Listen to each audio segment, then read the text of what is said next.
Oh, palagi may kita ni Mayor. I-promote lang. Pati magsaysay.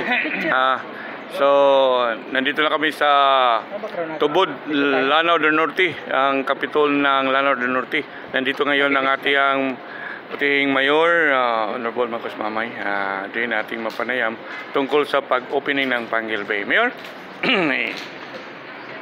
Hello, this is Mayor Mamay, the LMP President ng Lanao del Norte at saka National Vice President ng League of Municipalities of the Philippines.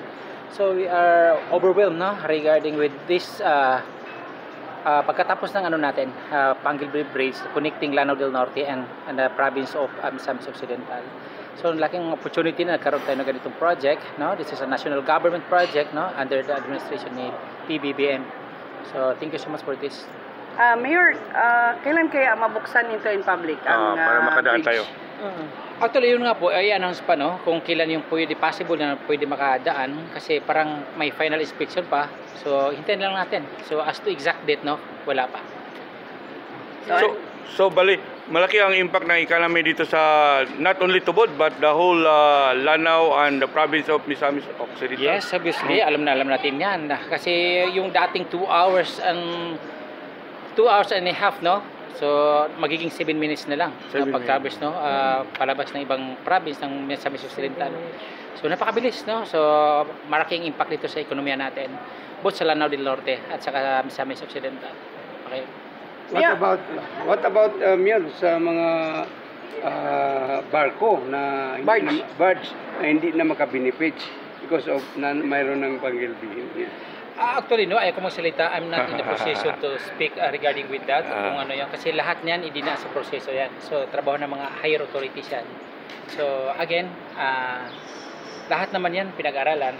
So, may magandang impact, So, although may mga ibang may mga purpose din yan Yung sa mga birds naman, iba yung purpose nila. Iba naman ito sa Panguil Bay Bridge. So may preference or choices ng mga tao kung anong sasakyan nila, o by bridge ba sila o by barge ba sila, Mayor, Opo, yeah. So sa ngayon, Mayor, ang both dalawang probinsya ay nagkaisa. Ano ang as LNP President dito sa Lanao del Norte, ano ba yung pinagkasunduan niyo o MOA between two provinces? Sa amin sa ngayon wala pa.